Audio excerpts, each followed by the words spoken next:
Bom, agora daremos início à demonstração e análise do sistema proposto para a primeira avaliação de sistemas de controle 2. Os integrantes da nossa equipe são eu, João Guilherme Cintas, Lucas Costa Shibata, Thiago Silva, Yuri Freire, Caio Bruno e Nathan Mastrange. O sistema proposto pela nossa equipe é o controle de posição de um motor DC.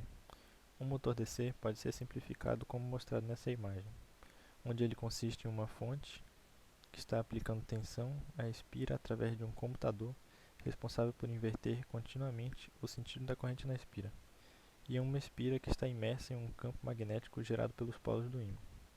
Como podemos ver, essa espira, imersa em um campo magnético, pela lei de Lorentz, vai gerar uma força em uma direção e sentido descrito pela regra da mão esquerda de Fleming. Esta força em um motor, por sua vez, irá gerar um torque associado e uma variação do ângulo do eixo. O nosso sistema tem como característica um sinal de entrada dado pela tensão em que a fonte CC induz sobre a bobina, e um sinal de saída como sendo o ângulo em que o eixo do motor vai apresentar. De posse disso, nós podemos analisar um circuito equivalente do motor como segue, nessa imagem. E, utilizando a lei de Kirchhoff das tensões nesse circuito, nós podemos descobrir a corrente em que ele apresenta. Isso assumindo que a indutância Lm é muito menor que a resistência Rm. Continuando a análise, conectamos um redutor ao eixo do motor e aplicamos a segunda lei de Newton tanto ao eixo, que temos essa seguinte equação, quanto ao redutor, quando a carga no redutor. E obtemos a seguinte relação. Bom, fazemos os algebrismos necessários, chegamos à transformada de Laplace da função de transferência desse nosso sistema, uma função de transferência geral. E aplicando as características do nosso sistema, nós chegamos a transformada de Laplace da função de transferência do nosso sistema específico, da maneira que segue. Olá, meu nome é Thiago, eu vou apresentar a solução do item C da disciplina de Sistemas de Controle 1, da primeira avaliação. O item C pede para analisar o desempenho em malha aberta da planta. Nesse caso, a função de transferência apresenta um motor DC, o controle de um motor DC. O item solicita a análise da estabilidade via critério de Root. O critério de Root é utilizado para verificar a estabilidade de um sistema linear sem precisar fatorar o polinômio da equação característica do sistema, que no caso seria essa. Verificando a existência, nós podemos verificar a existência de polos no semiplano direito, portanto a instabilidade. Bom, o critério de Root é um algoritmo e, como um algoritmo, temos que identificar os coeficientes do polinômio característico. O primeiro coeficiente vai ser 0, que é o termo dependente, o A1 37, o A2 1 e o A3 0. Primeiro montamos a tabelinha com S2, o n é igual a 2, que é o grau do polinômio. Na primeira linha, a primeira coluna vai A2, que seria igual a 1, A1 vai no S1, que seria 37, A0 no S2, A2 a 0, A1 e 0. A0 seria 0. E temos que determinar este valor aqui. É claro, verificando se há trocas de polaridade entre os coeficientes. Se houver troca de polaridade, então podemos garantir com certeza que é um sistema estável, devido à condição necessária para haver estabilidade. Bom, realizando o cálculo, praticamente há um determinante invertido, A0 A1 vezes A1 menos A2 vezes A0, dividido pelo A1. Descobrimos que esse valor de x é 0. Como x não é maior que 0, o sistema pode ser considerado indiferente. Bom, podemos perceber que há um polo em menos 37 em 0. Portanto, o sistema é indiferente. Bom, no item também solicita a resposta ao degrau da função de transferência. Bom, a saída é dada pela função de transferência malha aberta vezes multiplicado pela entrada, R de S. Como R de S é um degrau, o de T, sua transformada de Laplace é 1 sobre S. Fazendo esse produto, podemos determinar a resposta do sistema a um degrau. Como queremos voltar para o domínio do tempo, é necessário descobrir a transformada inversa de Laplace para voltar para o domínio do tempo. Bom, primeiro temos que quebrar em frações parciais e descobrir dois coeficientes, A e B, para quebrar em duas frações parciais, para que eu possa olhar na tabela e encontrar funções conhecidas.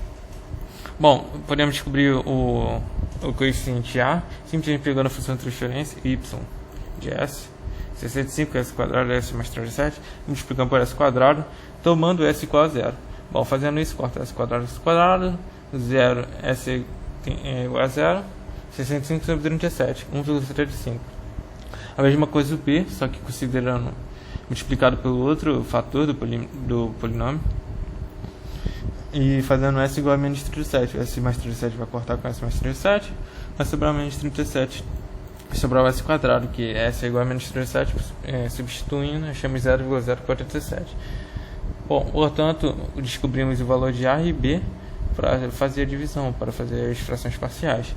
A transformada de inversa de Laplace de 1,75 sobre s quadrado, como a transformada de Laplace é um operador linear, a constante sai e fica 1 sobre s quadrado, que seria t, uma rampa. 0,047 sobre s mais 37. Bom, como é operador linear, 0,047 sai, é uma constante, fica 1 sobre s mais 37, que é uma exponencial com polo menos 37. Portanto, a resposta do sistema no domínio do tempo é isso daqui. Aqui é uma simulação do MATLAB verificando a resposta ao degrau. Aqui é a planta, aqui é o degrau e aqui é o resultado obtido. O item D pede para projetar um controlador em malha fechada. Bom, primeiro tomamos os parâmetros para o funcionamento em malha fechada, o ômega-n, o QC e o erro de regime permanente. Bom, esses valores são obtidos tomando especificações da malha analisada, do motor DC.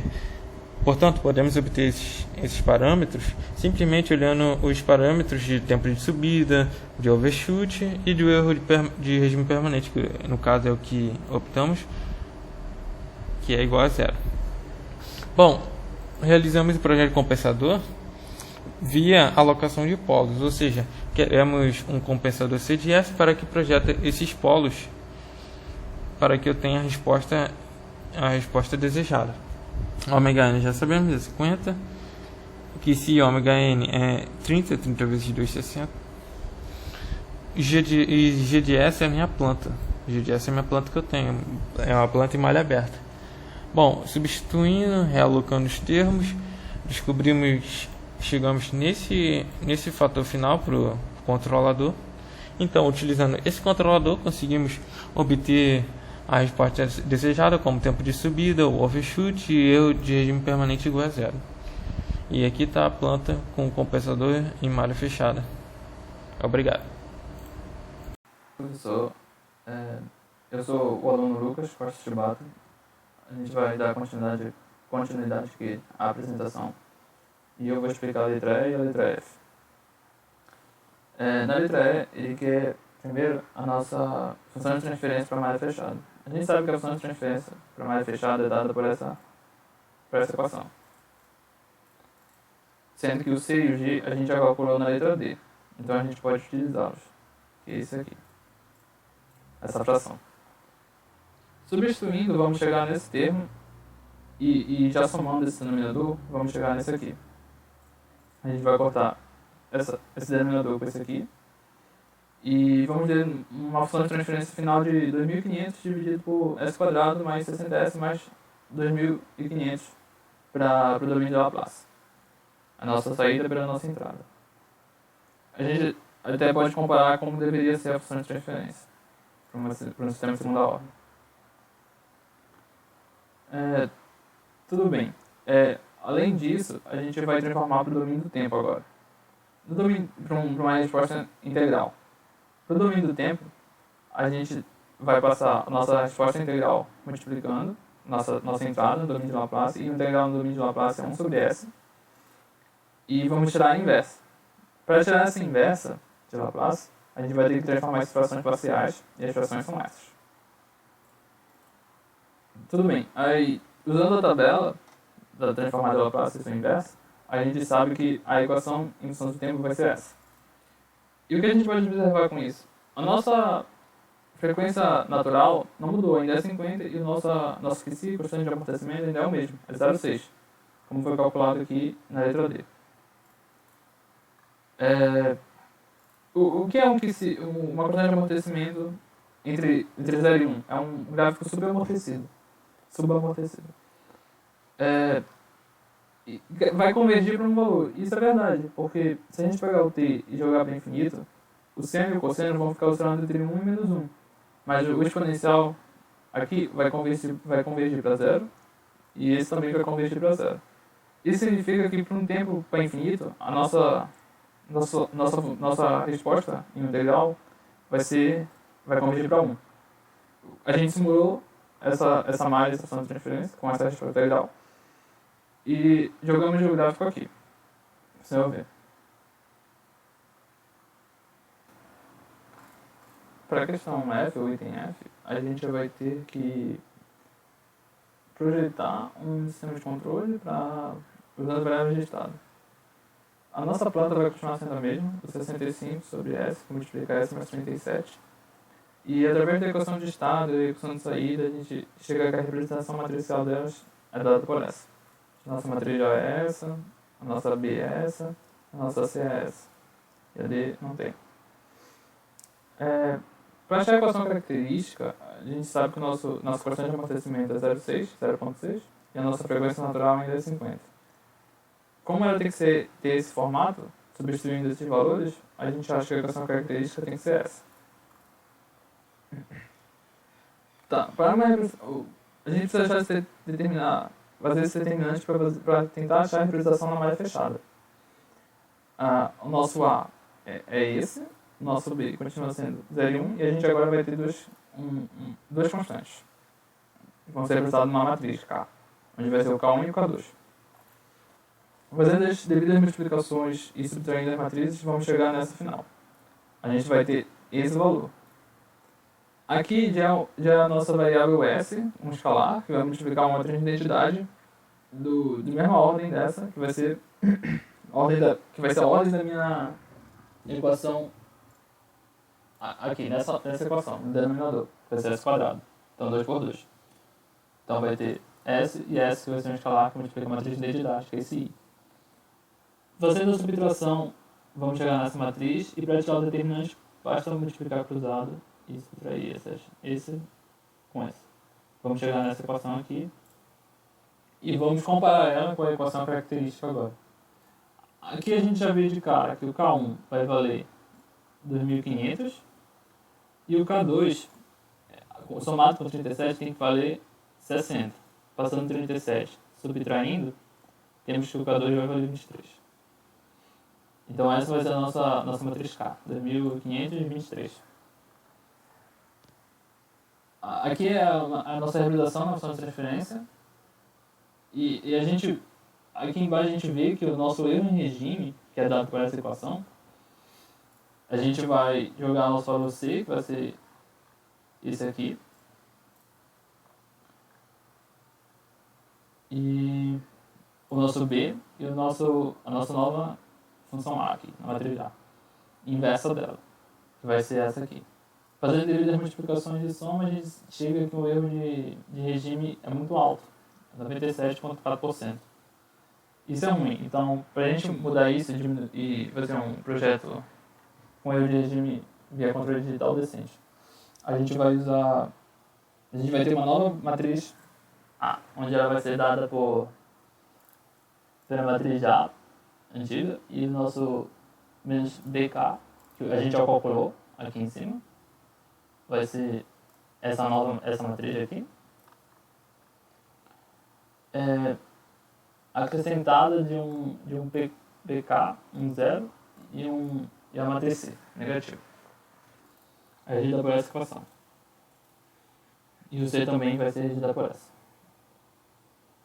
Tudo bem. Essa, como eu disse, a gente já tinha calculado anteriormente, é a mesma. Aqui de cima. E o nosso B continua sendo o mesmo, nosso C também. O que vai mudar agora, a gente vai substituir todas as variáveis aqui dentro dessa matriz grandona, dessa matriz que vai virar uma matriz por 3. Porque essa aqui é 2 por 2 e vai entrar bem aqui. A nossa B, que é 2 por 1, vai entrar aqui. Nosso C, que é 1 por 2, vai entrar aqui. Vamos chegar nessa matriz aqui e vamos fazer essa mesma equação aqui em cima.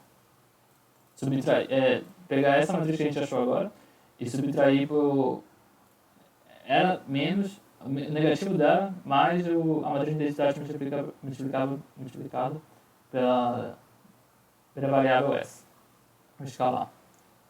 Vamos chegar nessa subtração aqui e vamos chegar nessa matriz. Tirando o determinante disso, a gente chega nessa equação.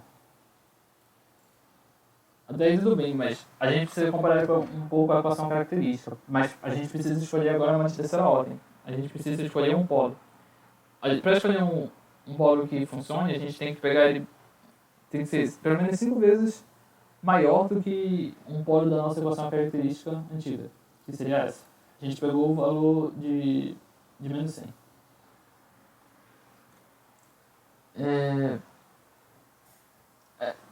Fazendo a multiplicação entre as duas matrizes, a gente vai chegar nesse valor. Comparando essa equação, essa equação, nova equação característica com essa equação, a gente vai determinar o K1, o K2 e o KI. Vamos dar esses números. Com isso, a nossa nova representação da função de transferência vai ser dada por essa representação de estado vai ser dada por essa representação matricial. Aqui era simulado. O nosso erro em regime agora, para a gente conferir, que vai ser dado pela mesma equação antiga, só vai mudar a nossa matriz aqui dentro, a inversa dela vai ser essa. Fazendo as devidas multiplicações, vamos dar que o erro de regime para infinito é zero. Então, está tudo ok. Agora vamos passar para a questão G. Meu nome é Yuri e eu vou apresentar a questão G. A questão G é dividida em duas partes, GA e GB, sendo a GA em relação a para encontrar as variáveis de estado e a GB é para encontrar a função de malha fechada e a resposta ao degrau unitário. Tá. GA, a gente vai precisar da equação de estado da derivada, que está representada aqui, sendo a matriz A e a matriz B dadas aqui embaixo. Certo. Para mim tentar encontrar a minha variável de estado, primeiro o que a gente faz é aplicar a transforma de Laplace na minha equação de estado. Aplicando, a gente chega aqui, certo? Chegando aqui, a gente, como a gente usa condições iniciais nulas, a gente corta. Pode tirar aqui, afirmar que é zero. Pega esse termo aqui, esse AXS, e joga para o outro lado. Jogando para o outro lado, coloca em evidência e passa para o outro lado a matriz, certo? A matriz que está multiplicando o XS. Como a gente joga para o outro lado a matriz que está multiplicando o X,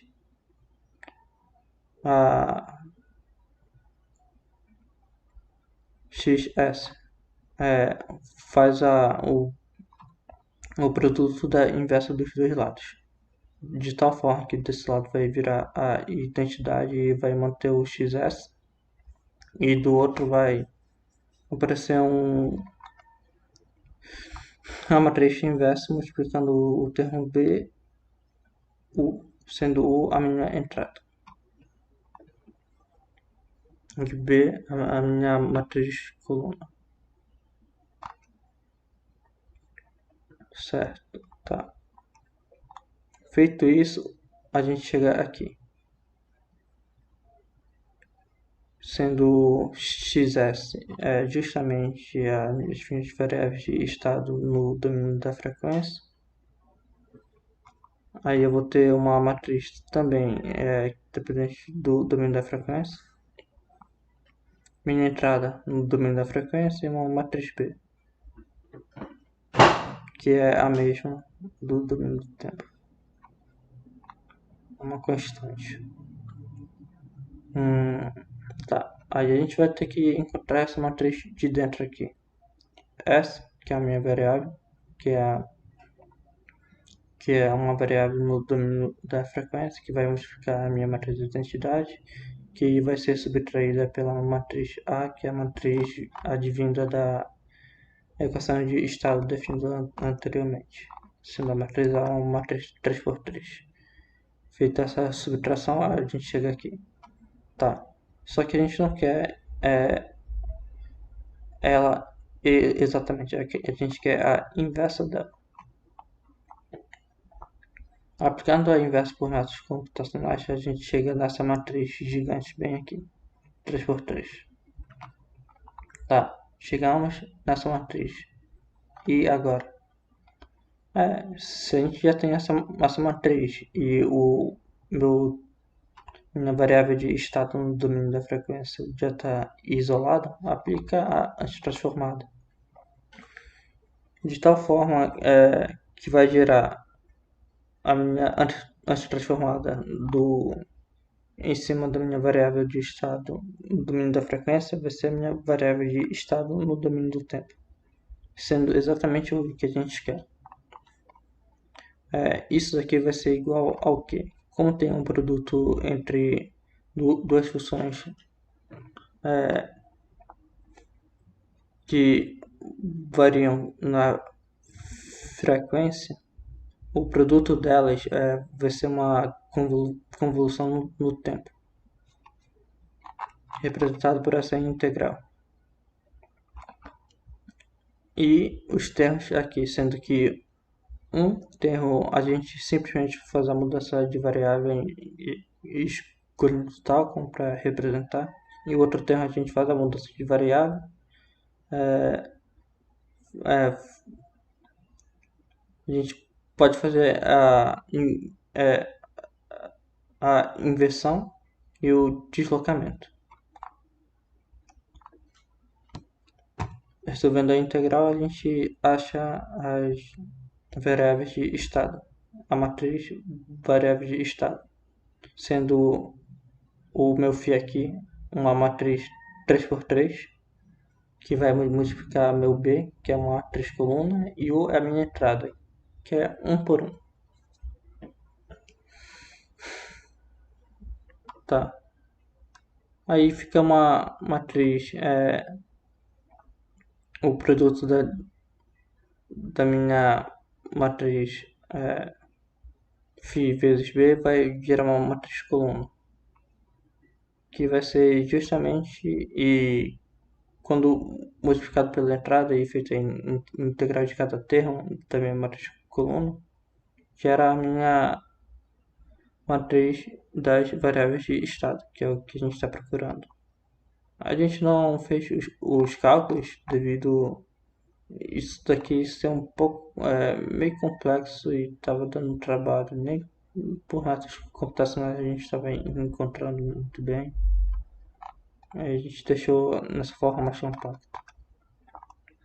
A função transferência, a gente precisa da equações de estado, tanto da derivada quanto da minha saída. Tendo a minha equação de estado, o que a gente pode fazer é a matriz 3x3 é A, essa matriz coluna aqui é a minha matriz B e essa matriz aqui é a minha matriz C, essa 65.0. Para mim achar a função transferência dela em malha fechada, a gente precisa, tem dois métodos, ou a forma compacta, que a gente usa a fórmula, ou a gente faz a dedução da fórmula, que é aplicando simplesmente a transformada de Laplace tanto na minha derivada das variáveis de estado quanto na minha saída. Eu aplico nos dois e isolo xs. Quando eu isolo xs, eu jogo no xs daqui agora. Aí eu passo a entrada para o outro lado e chega exatamente aqui. O D no caso é 0. Fazendo a representação de cada termo aqui, C vai ser esse primeiro termo, tirado daqui. Esse termo aqui, S, que é a minha variável no domínio da frequência, vai multiplicar pela minha identidade. E vai ser subtraído por A, que é a minha matriz 3x3. E depois vai ser tirada a inversa dela, que está sendo representada aqui. E, e vai ser multiplicado por B. Feito o produto matricial, a gente chega exatamente numa matriz 1 por 1. Quer dizer, só tem uma linha e uma coluna, que é exatamente a minha função transferência. Tá, eu tenho a minha função transferência, eu posso encontrar a minha resposta ao degrau.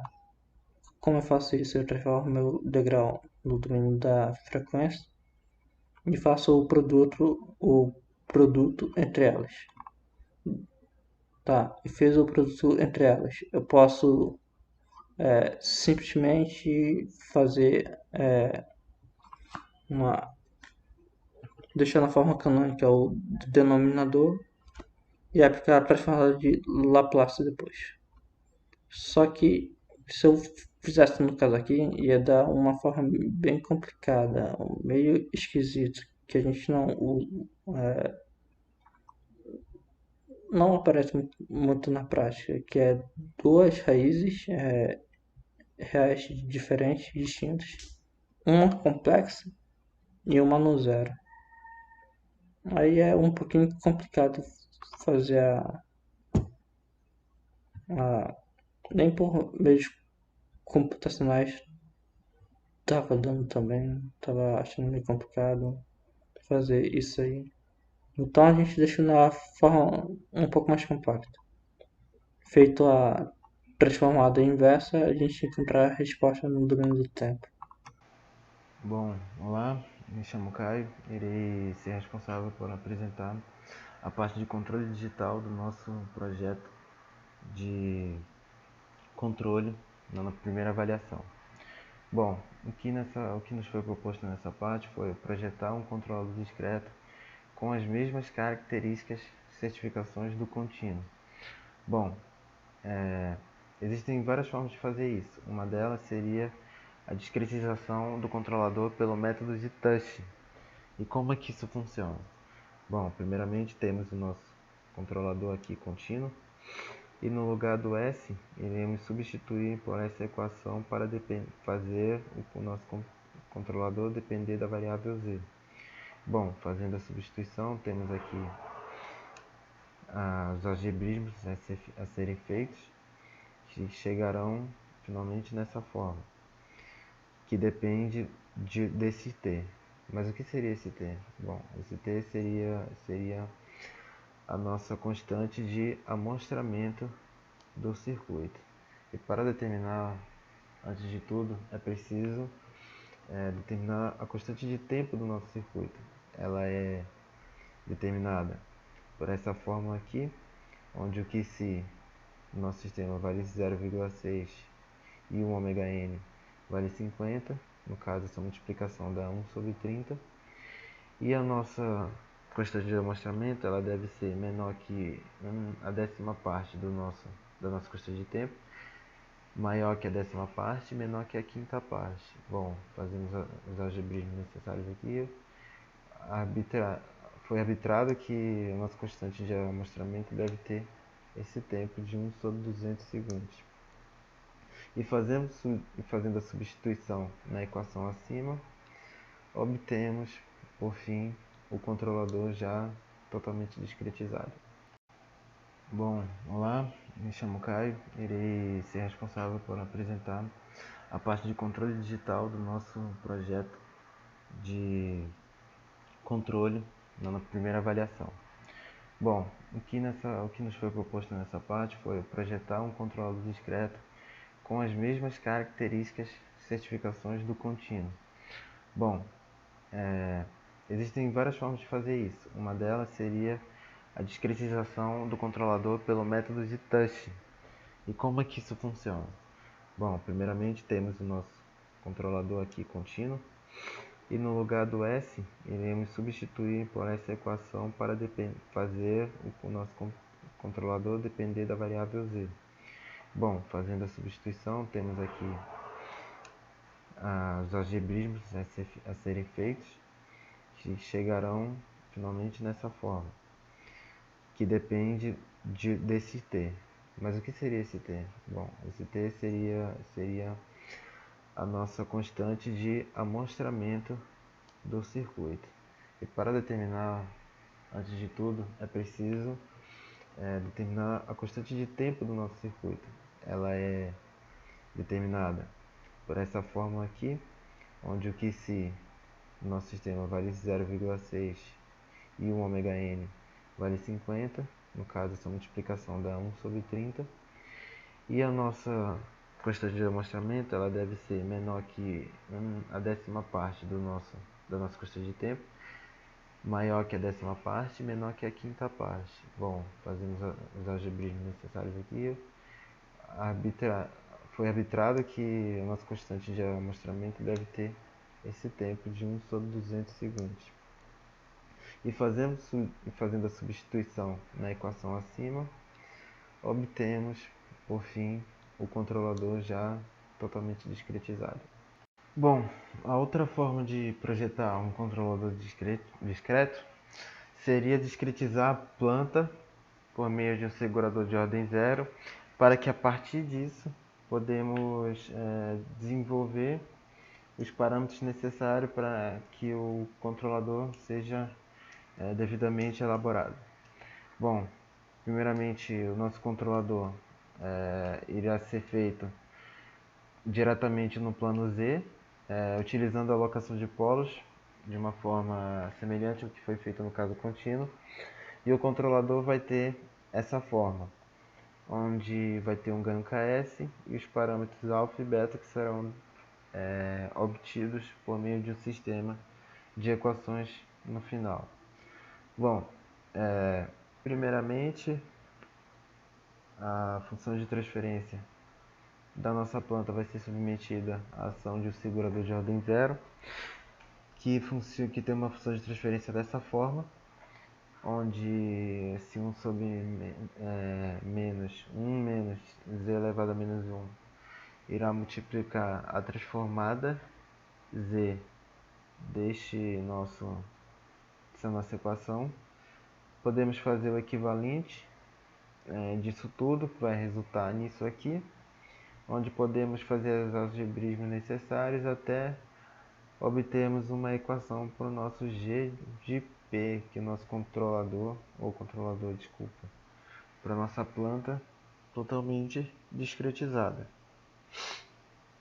Bom, podemos dizer também que a nossa planta pode ser organizada também dessa forma, que quando multiplicada pelo nosso controlador, com a planta pelo nosso controlador, obtemos essa equação característica que vai ser utilizada para achar os parâmetros beta e k no final. Agora, seria importante fazer o equivalente dos polos que estão no plano S para o plano Z. Para isso, substituímos os valores de Qc e ωn nessa fórmula aqui, onde obtivemos os valores dos polos em S, que serão convertidos para Z por meio dessa equivalência, onde Z é igual a exponencial de ST. Substituindo S e fazendo o equivalente aqui, obtemos a seguinte equivalência, que esses polos no plano Z são equivalentes a esses no plano S. Bom, ao fazermos a multiplicação dos polos, com o Z aqui, obtemos uma equação característica aqui, que será comparada com o que obtivemos aqui em cima anteriormente, e a partir dela podemos observar e determinar os valores do K, do Kc e do B. e do alfa, que por sua vez, quando forem substituídos nessa forma aqui para o controlador discreto, obtemos a seguinte formulação do nosso controlador discretizado, onde logo abaixo é possível determinar também a função de transferência que será obtida pela ação do controlador e da planta discretizada. Quando substituímos os valores nessa forma, é obtida essa função de transferência aqui. Bem, passando agora ao item I, será dessa vez necessário elaborar um controlador digital, só que dessa vez por via de espaços de estado. Assim, inicia-se com a função de transferência obtida já no item anterior, GP de Z. E com isso, com os coeficientes do denominador e do numerador, forma-se a representação de espaços de estados dela, com os coeficientes do denominador formando a matriz φ e os coeficientes do numerador sendo utilizados para formar a matriz C aqui. Só que, uma vez tendo essa representação de espaço, também deve-se levar em conta os polos encontrados no item anterior, que para isso eles devem ser alocados. Assim, cria-se uma matriz de realimentação de estado para incluí-los, AK nesse caso, que para definir o valor dessa matriz, dos seus elementos, primeiro deve-se calcular a determinante dessa expressão de Z vezes identidade menos matriz φ menos produto de gama por K. Gama sendo essa matriz aqui, 0, 1. Bom, fazendo a operação entre as matrizes e, por fim, calculando a determinante da matriz resultante, temos, por fim, essa expressão de segunda ordem. Em mãos dessa expressão, pegamos os polos que foram mapeados anteriormente, esses dois aqui, e obtemos novamente a equação característica. E essa equação característica é igualada à expressão conseguida da determinante. Assim, comparando os coeficientes, pode ser definidos os valores de K1 e K2, os elementos da matriz K, obtendo assim que a matriz K tem os elementos menos 0,0797 e 0,1311, sendo K1 e K2 respectivamente. Assim, com essa matriz pode-se alterar a representação de espaços de estados anterior para já incluir esses polos alocados no controle do sistema, tendo assim esse resultado, essa representação de estados. Como queremos encontrar as variáveis de estado discreta, definimos que a matriz φ é a matriz 2×2 apresentada e γ a seguinte matriz coluna. Para encontrarmos as variáveis de estado no tempo discreto, primeiro fazemos a transformada z em relação à equação de estado. Feito isso, isolamos x de z e chegamos na seguinte equação abaixo. Para encontrar a matriz inversa, multiplicamos z pela identidade, onde z é uma variável no domínio da frequência, menos a matriz φ, que é a matriz 2×2 descrita na equação de estados. Feito isso, tiramos a inversa da matriz resultado e, de posse da matriz inversa, tiramos sua antitransformada. Nela percebemos que x de z irá virar uma função x de kt discreta no tempo, onde t é o tempo de amostragem. Aplicamos a antitransformada dos termos, e como é um produto na frequência, ela irá se tornar uma convolução no tempo. Temos que esse primeiro termo será uma matriz 2×2 e o segundo será o γ, uma matriz coluna com duas linhas, e U será a entrada degrau unitário. Fazendo o produto matricial entre eles e o produto deles com a entrada, cada termo da minha matriz coluna gerada será uma matriz 2×2 que será aplicada à integral de convolução, gerando as minhas variáveis de estado discreto.